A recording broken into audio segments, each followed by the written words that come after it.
welcome to the deep dive. Today we're plunging into, well, one of the most brilliant and honestly enduring puzzle boxes in cinema, Christopher Nolan's Inception. Absolutely. It's a film that just messes with your head, right? Challenges how you see things. Totally. And leaves you arguing about that ending for, like, years. You're still arguing. Exactly. So our mission today is to unpack all those incredibly intricate layers. You know, the story, the symbolism, the fan theories. And those amazing behind-the-scenes facts, too. Right. Think of this as your essential shortcut, your way to get really well informed about maybe one of the most talked about films ever. And we're going to tackle the sources like dream architects ourselves, you could say. Right. We'll break down the complex ideas piece by piece, explore not just what happens, but, why it all matters, what Nolan was really digging into here. Sounds like a plan. Should be quite a ride. Definitely. Okay, so let's kick things off with the basics, the foundational stuff. Inception, directed by Christopher Nolan, came out July 16th, 2010. Genre-wise, it's sci-fi, action, thriller, kind of all rolled into one. Runs about 148 minutes. And the cast is just stellar. Yeah. You've got Leonardo DiCaprio as Dom Cobb. Our main guy. Then Joseph Gordon-Levitt as Arthur. Elliot Page, who was Ellen Page back then, as Ariadne the architect. Tom Hardy as Ames, the forger. Ken Watanabe as Saito, the client. Cillian Murphy as Robert Fisher, the target. Yeah. And Marion Cotillard as Mal. Yeah, Cobb's wife. Or, well, his projection of her. Right, so the basic plot, Cobb steals secrets, right? Yeah. But from people's dreams. Yeah, through their subconscious. Corporate espionage, but way weirder. And he gets this offer, one last job, but it's not stealing. No, it's the opposite. He has to plant an idea. That's Inception. And plant the idea in Robert Fisher's mind. Yeah. Break up his dad's empire. And if he pulls it off, Saito clears his record, he gets to go home to his kids. But the catch is huge. They have to go deep, like dream within a dream. Within a dream, yeah. Yeah. 3 levels down, plus maybe limbo. And they're battling Fisher's subconscious defenses, projections. Plus the time distortion stuff, which gets crazy. And maybe the biggest obstacle, Cobb's own guilt about Mal. Okay, that sounds incredibly complex. Yeah. So to even start to get it, we need the rules, right? Yeah. What are the core concepts Nolan sets up? Absolutely. First key thing, the dream levels. Distinct layers they go through. Okay. Level 1, Yusuf's dream, that rainy city. Got it. Level 2, Arthur's dream, the hotel. Right, the fancy hotel. Level 3, Eames' dream, that snowy mountain fortress. Very James Bond. Totally. And then if things go really wrong, you fall into limbo. Which is... Yeah. Exactly. It's basically raw subconscious, unconstructed dream space, like pure id, not good. Okay, and this ties into the time thing, right? Time dilation. Exactly. This is where it gets really mind-bending. Time slows down the depth where you go. So level 1 is faster than reality. Slower. 1 minute real time is about 5 minutes in level 1. Okay. But it compounds. 1 minute in level 1 is like 5 minutes in level 2. So roughly 25 real-world minutes pass for every 1 minute in the hotel level. And then level 3... 1 minute there is 5 minutes from level 2. So that's like 125 real-world minutes for every minute in the snow fortress. That's insane. And limbo. Potentially infinite, subjectively. Decades could pass. It's like, when you have a dream that feels like forever but only lasts a few minutes? Yeah. Nolan just pushes that concept to the absolute extreme. Okay, so how do they keep track of where or when they are? That's where totems come in. Each team member has one. Like Cobb spinning top. Exactly. A small personal object, known weight, feel, behavior. It tells them if they're in someone else's dream or in reality. The top spins forever in a dream. But should fall in reality. Yeah. Yeah. But here's what's fascinating, and the sources really pick up on this. What's that? That top. It wasn't originally Cobb's, it was Mal's. Oh, right. Yeah. So does it really work for him? Or is he using something tied to his delusion? Exactly. It immediately throws this layer of doubt onto everything. Is his reality check reliable? That's a great point. Because it feels like beyond all the cool sci-fi mechanics, this film is really about emotion. Totally. Especially guilt and grief, right? Yeah. That seems to drive Cobb's whole story. Absolutely. He's haunted by Mal, literally haunted in the dreams. His guilt manifests her as this dangerous projection. Yeah, she keeps sabotaging things. Because he can't let go. And that unresolved conflict, that guilt, it fuels the central question of the movie, reality versus illusion. The ending, yeah. Does the top fall? Nolan cuts away. It's intentional ambiguity. The film itself becomes like a dream, leaving you unsure. Was it real? Does it matter if he thinks it's real? So it's not just about Cobb's mind then? Dreams are a metaphor for bigger things. Oh, definitely. They stand for imagination, creativity. But also being trapped, right? Emotionally trapped. Yeah, that tension between control and chaos. Cobb wants control so badly, but the dreams are inherently chaotic. He has to learn to let go, in a way. And Ariadne helps with that, right? The architect. She's crucial. Her name's no accident. Ariadne from the myth, guiding Theseus out of the labyrinth. Ah, clever. She guides Cobb through the labyrinth of his mind, pushing him, gently but firmly, to face his trauma. It connects the literal dream building to his inner psychological architecture. It's brilliant. You know, a film this complex, this layered, I always wonder about the making of it. Any cool behind-the-scenes trivia? Oh, tons. But one thing that always gets me is Nolan worked on the script for 10 years. 10 years. Wow. Yeah, just developing the idea. And that hallway fight scene, the rotating one. Yeah, iconic. Not CGI. They built a giant physical rotating set, practical effect. No way. That's incredible. Right. And Hans Zimmer's score, that biwang sound, is based on slowed down bits of an Edith Piaf song. Non, je ne regrette rien. The kick. The very one. It's all woven together, even the train crashing through the street. Real train prop. That's dedication. No wonder it won Oscars for cinematography and visual effects. 4 Oscars total. The technical craft is just off the charts. And maybe because it's so detailed and ambiguous, Mm-hmm. the fan theories just never stop, do they? Never. The biggest one, obviously. Cobb is still dreaming at the end. Because the top keeps spinning, or we don't see it fall. Right.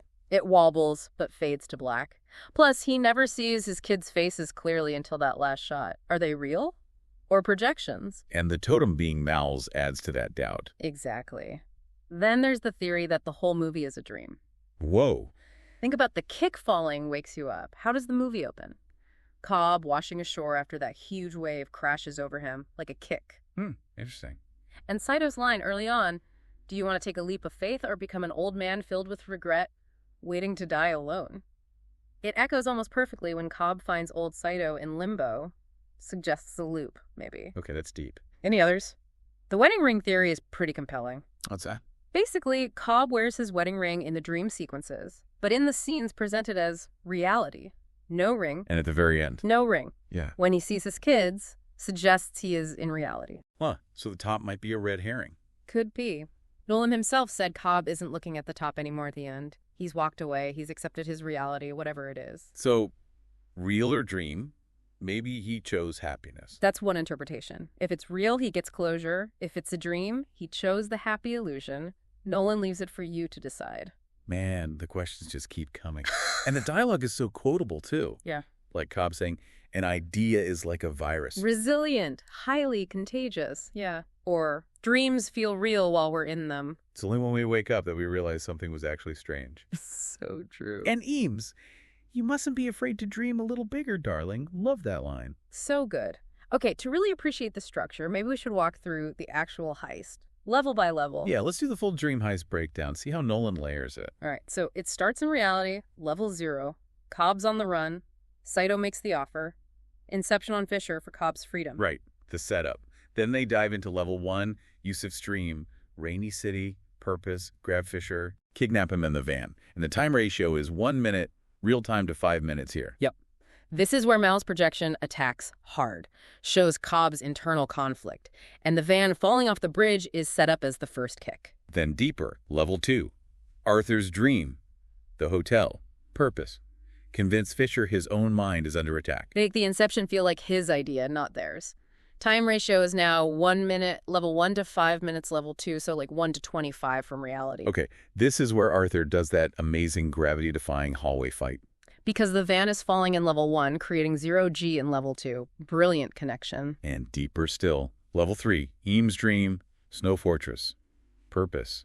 Plant the core idea. Get right into Fisher's subconscious vault. Time ratio is now, what, 1 to 125 roughly from reality? So much slower. It's a military assault here, fighting Fisher's trained subconscious projections. He reaches the safe. They plant the idea. My father wants me to be my own man, but then... Mal shows up again and kills Fisher. Yep. Sends him down into limbo. Disaster. Which forces Cobb and Ariadne into limbo, that raw subconscious place. Their mission, rescue Fisher and also Saito, who died back on level 1 and ended up there too. Time here is basically meaningless, right? Decades can pass. Yeah.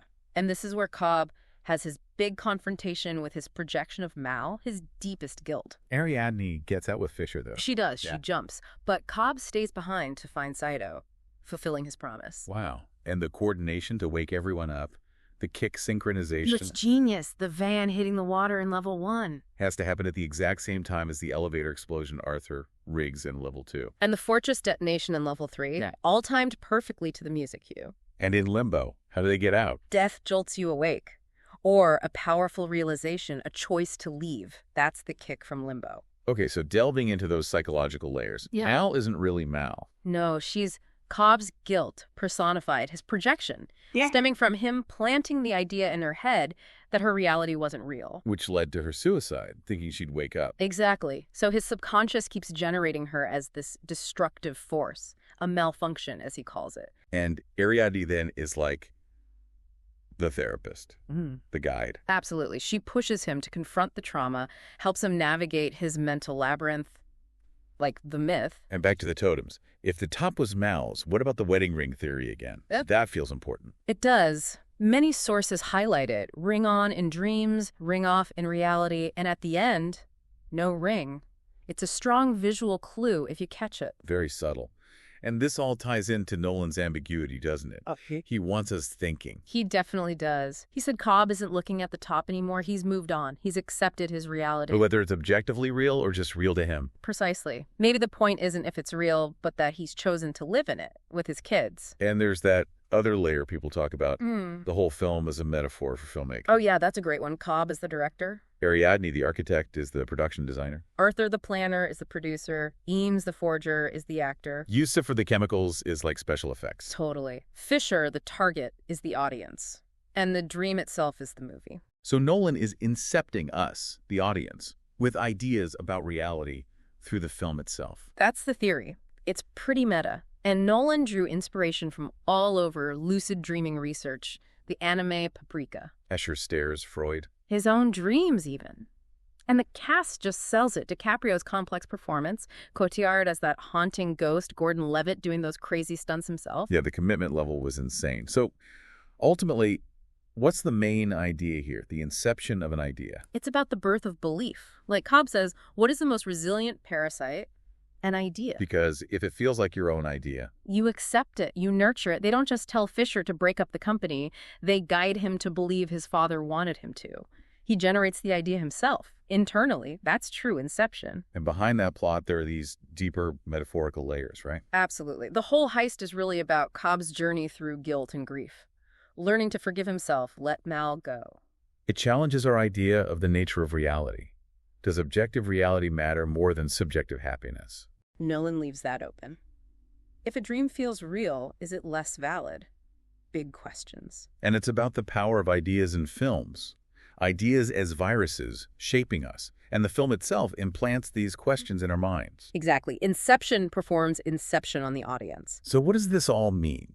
It's this incredible mix of smart structure, deep psychology. And this meta-commentary on ideas, belief, cinema, it's way more than a heist movie. It's a story about letting go, finding peace, and maybe realizing that an idea planted just right, convincing you it was yours all along. That's maybe the most powerful thing in the world. So yeah, inception, brilliant structure, psychological depth, the commentary on ideas in film. It works on, well, multiple levels. Hey, nicely put. And it leaves you with a final thought, doesn't it, for you, the listener? What ideas have been incepted into your own mind? Ideas you feel are totally yours. Ooh, good question. How much does our perception shape our reality? And, when is that perceived reality simply enough? Definitely something to think about. We really encourage you to rewatch Inception with all this in mind. It just gets richer with every viewing. It really does. Thanks so much for joining us on this deep dive. Pleasure talking about it.